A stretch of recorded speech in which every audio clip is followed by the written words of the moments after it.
Meenakshi YouTube channel చూస్తున్న వారందరికీ ధన్యవాదములు. నమస్తే.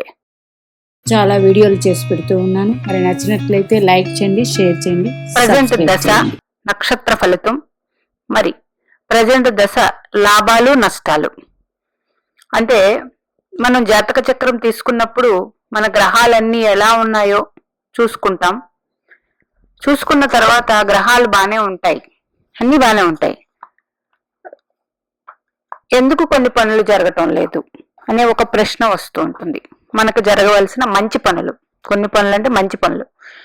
అప్పుడు మనం జాతకం ఎంత చూసినా చేయవలసిన పని ప్రజెంట్ ఏ దశ నడుస్తుంది దాని ప్రకారమే ఉంటుంది. ఇప్పుడు నక్షత్ర ఫలితం అంటే ఏంటి? మనకి 9 గ్రహాలు స్థితి ఉంటుంది జాతక చక్రంలో. అది ఏ భావంలో ఉంది, ఏ రాశిలో ఉందో చూస్తాం. అంటే ఏ రాశిలో ఉన్నది లగ్నం నుంచి అది ఎన్నో భావం అయింది లెక్క పెట్టుకుంటాం కదా. మరి ఏ రాశిలో ఉన్నాయో తెలుసుకున్న తర్వాత ఆ గ్రహం ఏ నక్షత్రంలో ఉందో రాసుకోండి. అంటే ఇప్పుడు మీకు 9 గ్రహాలు మీ జాతక చక్రం తీసి ఏ నక్షత్రాల్లో ఉన్నాయి రాయండి. ఫస్ట్ ఏ నక్షత్రాల్లో ఉన్నాయి. 27 నక్షత్రాలు మంచివేనండి. కానీ మన జన్మ లగ్నం బట్టి ఆధిపత్య శుభులు, ఆధిపత్య పాపులు ఇట్లా వస్తారు గ్రహాలు కదా. ఇప్పుడు ఒక గ్రహ దశ నడుస్తూ ఉంది. ఆ గ్రహ దశ నదులు ఏ నక్షత్రంలో ఉన్నారు, ఆ నక్షత్రాధిపతి లగ్న పంచమ భాగ్యాధిపతి అయినా, కేంద్రాధిపతులైనా గుడ్. అట్లా కాకుండా 6, 8, 12 భావాధిపతులు అయ్యారండి. 3, 11 అయ్యారు, 2 ఇట్లా ఉంటుంది. ఇప్పుడు జాతకంలోకి వెళదాం. మీకు ఒక తులా లగ్న జాతకులు అనుకుందాం.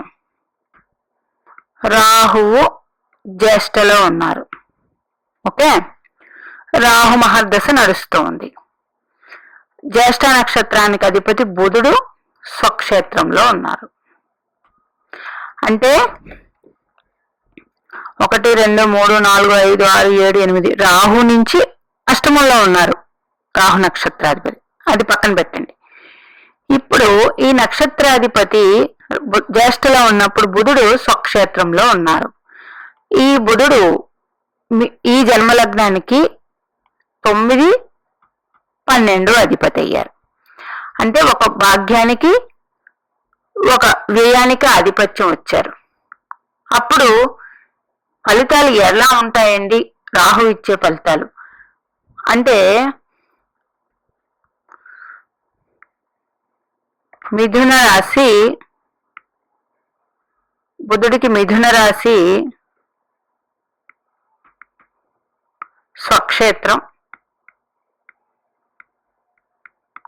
ఫస్ట్ ఏమొచ్చింది? జన్మలగ్నానికి ఆధిపత్యం భాగ్యాధిపత్యం వచ్చింది. అంటే రాహు భాగ్యాధిపతి యొక్క నక్షత్రంలో ఉన్నారు. ఇది కదా. మొన్న ఒక వీడియోలో చెప్పి ఉంటాను. ఆ నక్షత్రాధిపతి 311 అయ్యారా, 59 అయ్యారా, కలయిక ఉందా, దృష్టి ఉందా అని చూసుకోమని. ఇక్కడ 311 అవ్వలేదు, 59 అవ్వలేదు, కలయిక లేదు, దృష్టి లేదు. 1, 2, 3, 4, 5, 6, 7, 8 షష్ఠ అష్టకాలు వచ్చాయి. ఇబ్బంది అండి? ఇక్కడ ఇబ్బంది ఉండదు. ఎందుకంటే ఈయనకి భాగ్యాధిపత్యం వచ్చింది. రాహు నుంచి అష్టమాధిపతి అష్టమంలో ఉంటే దీన్ని కూడా విపరీత రాజయోగం కింద తీసుకుంటాం. మంచి ఫలితాలే ఇస్తారు. ఇక్కడ నక్షత్రాధిపతి ప్రజెంట్ ఏ దశ అయితే నడుస్తుందో ఆ నక్షత్రాధిపతి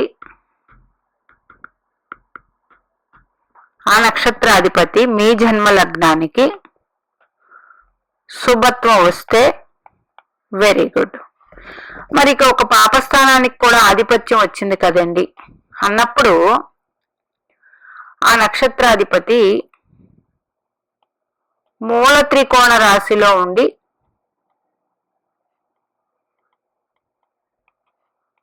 పాపస్థానానికి ఆధిపత్యం వచ్చి ఆ రాశిలో ఉన్నప్పుడు అప్పుడు ఇబ్బందిస్తుంది. అంటే ఇదే బుధుడు కన్యలో ఉన్నారనుకోండి, ఇది మూల త్రికోణ రాశి, 12లో ఉన్నారు కాబట్టి ఇక్కడ భాగ్యాధిపత్యం వచ్చినప్పటికీ 12లో ఉండడం వల్ల మూల త్రికోణ రాశి అవడం వల్ల స్వక్షేత్రం వల్ల నాట్ ప్రాబ్లం 3-11 అయింది కాబట్టి 12వ భావానికి ఆధిపత్యం వచ్చినప్పటికీ మీ జన్మలగ్నానికి రాహు నుంచి 11వ స్థానం అయింది కదా, మంచి ఫలితాలే ఉంటాయి. అట్లా కాకుండా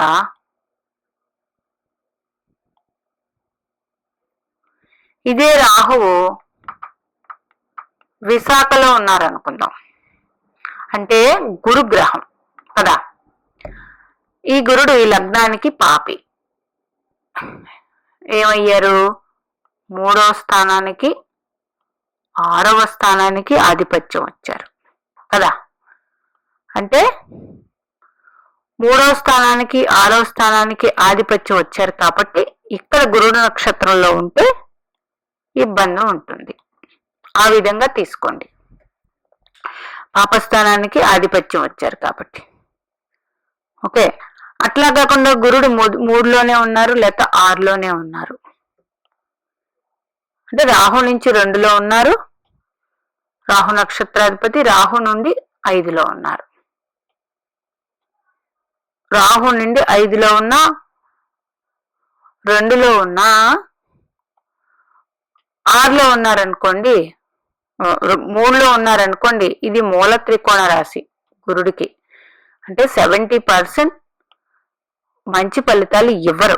ఎందుకంటే ఆధిపత్య పాపి అయ్యారు కాబట్టి గురుడు ఈ లగ్నానికి ఆధిపత్య పాపి అయ్యారు కాబట్టి ఆ నక్షత్రంలో ఉండడం వల్ల గురుడు అదే ధనస్సులో ఉంటే మూల త్రికోణ రాశిలో ఉండడం వల్ల 70% మంచి ఉండదు, 30% బాగుంటుంది. అట్లా తీసుకోండి. అంటే నక్షత్రాధిపతి, మీకు ఈ వీడియో అర్థమైంది అనుకుంటున్నాను. ఒక నక్షత్రాధిపతి,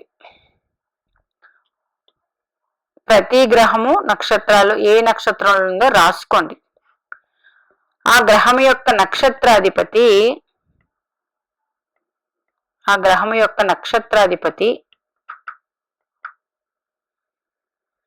జన్మ లగ్నానికి ఆధిపత్య శుభుడ, ఆధిపత్య పాప. ఆధిపత్య పాపి అయినప్పుడు ఫలితాలు ఆ దశలో ఇబ్బందులు ఉంటూ ఉంటాయి. ఆ గ్రహము లగ్న పంచమ భాగ్యాధిపతి అయితే చూడండి, ఆ గ్రహము లగ్న పంచమ భాగ్యాధిపతి అయ్యి ఆధిపత్య పాపి నక్షత్రంలో ఉండి లగ్నాధిపతి దశ వచ్చి ఈ ఏదైతే ఆధిపత్య పాప అయ్యారో ఆ గ్రహము పంచమంలో భాగ్యస్థానంలో ఉన్నారనుకుందాం. అప్పుడు ఏమవుతుందంటే జన్మదశ లగ్నాధిపతి దశ కాబట్టి 30% ఇబ్బందులు ఉంటాయి. 70% ఆధిపత్య నక్షత్రం అయ్యి ఇబ్బందులు వస్తున్నాయంటే లగ్నాధిపతి దశ అవ్వడం వల్ల మంచి ఫలితాలు. అదే లగ్నాధిపతి లగ్నంలో ఉన్నారు, ఆ నక్షత్రాధిపతి ఆధిపత్య పాపి అయ్యారు, అయినా కూడా ఆ నక్షత్రాధిపతి కోణస్థితి పొందారు. అప్పుడు 30% ఇబ్బందులు, 70% మంచి ఫలితాలు ఇస్తారు ఆ దశ. ఇలా తీసుకోండి. మరి అలా కాదండి, రాహుకేతు నక్షత్రాల్లో ఉన్నారు, జరిగే దశానాథుడు రాహుకేతు నక్షత్రంలో ఉన్నారు. ఎట్లా? అప్పుడు ఈ రాహువు ఈ గ్రహం నుండి ఎంత దూరంలో ఉన్నారు, కలయిక లేకపోతే 5 311 చూసుకోండి. రెండోది రాహు కేతు నక్షత్రాలంటే వక్ర గ్రహాలు లెక్క, వీళ్ళు కొంచెం వక్ర గ్రహాల ఫలితంలా ఇస్తారు. అయితే రాహుకేతు నక్షత్రంలో ఉండి ఈ యాక్సెస్ లో ఉండి ఆ గ్రహం వక్రించితే అది ఏ భావం 6, 8, 12 అయినప్పటికీ ఆ గ్రహం మంచి ఫలితాలు ఇస్తుంది. వక్రగ్రహ నక్షత్రంలో వక్రించిన గ్రహం ఉండడం వల్ల మంచి ఫలితాలే ఇస్తుంది. ఇట్లాగనమాట. అందుకనే మనకి గ్రహాలు ఏ రాశిలో ఉన్నాయనేది ఎంత ముఖ్యమో, అంటే ప్రతి గ్రహానికి స్వక్షేత్రం, మిత్రక్షేత్రం, ఉచ్చక్షేత్రం, నీచక్షేత్రం ఉంటాయి ప్రతి గ్రహానికి. అట్లాగే శత్రుక్షేత్రాలు అంటే గురుపాలిత గ్రహాలు రవి, చంద్ర, కుజ, గురు, కేతుని ఎక్సెప్షన్ తీసుకుందాం. ఇవి గురుపాలిత గ్రహాలు. శనిపాలిత గ్రహాలు శుక్ర, బుధ, శని, రాహు. ఓకే, గురుపాలిత గ్రహాలు గురుపాలిత నక్షత్రాల్లో ఉంటే, రాసుల్లో ఉంటే వెరీ గుడ్, అట్లాగే నక్షత్రాల్లో ఉన్న వెరీ గుడ్. ఇట్లా కూడా జాతక చక్రాన్ని తీసుకోవచ్చు. అందుకే ప్రెడిక్షన్ అనేది చాలా చాలా కష్టం అవుతూ ఉంటుంది. ఒక కర్కాటక లగ్న జాతకులు ఉదాహరణ తీసుకుంటే, ఒక కర్కాటక లగ్న జాతకులు లగ్నం పుష్యమి నక్షత్రంలో ఉంది అనుకుందాం. ఈ లగ్నానికి 7th లార్డ్ 8th లార్డు శని భగవానుడు, అంటే నాట్ ఫేవరబుల్ ఈ లగ్నానికి. అంటే లగ్నాధిపతి దశ వచ్చినప్పుడు పుష్యమి నక్షత్రంలో ఉండడం వల్ల ఆరోగ్య సమస్యలు అట్లాంటివి ఉంటాయి. ఓకేనా. ఇప్పుడు ఈ కర్కాటక లగ్నం వారికి శని దశ జరుగుతూ ఉంది అనుకుందాం. శని భగవానుడు నీచపడ్డాడు, భరణిలో ఉన్నాడు. ఓకేనా.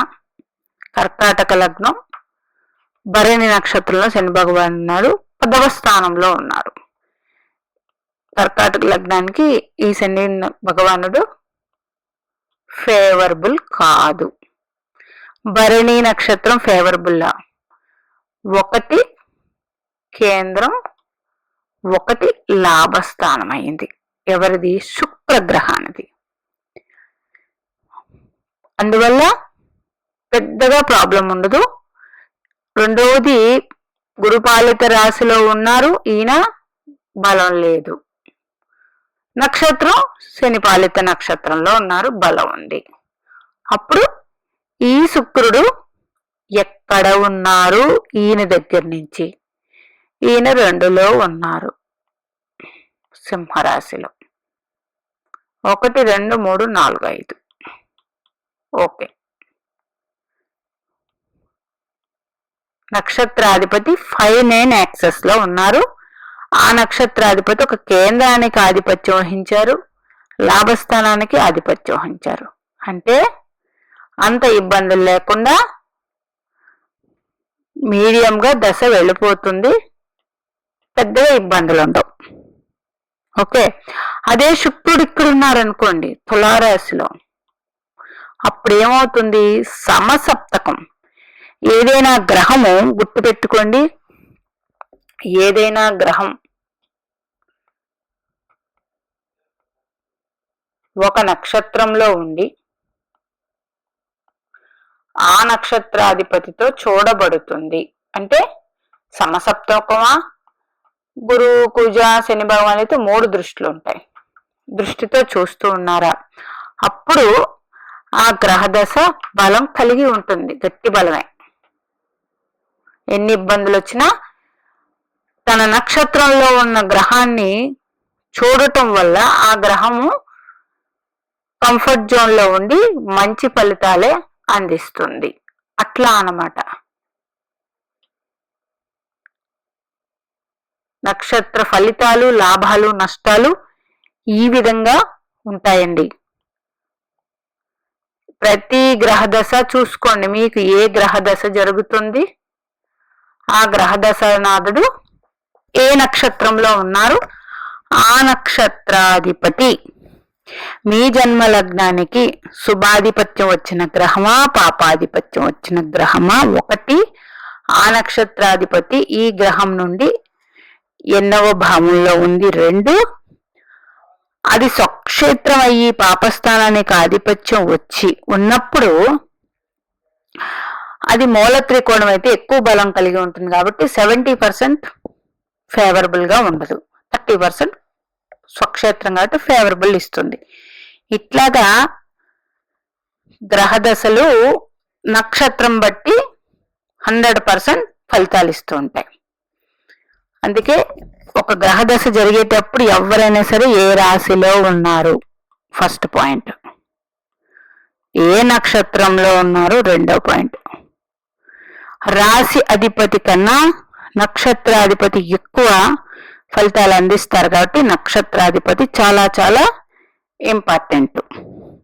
మీనాక్షి దేవి ఆశీస్సులు మనందరి మీద ఉండాలని కోరుకుంటూ నమస్తే.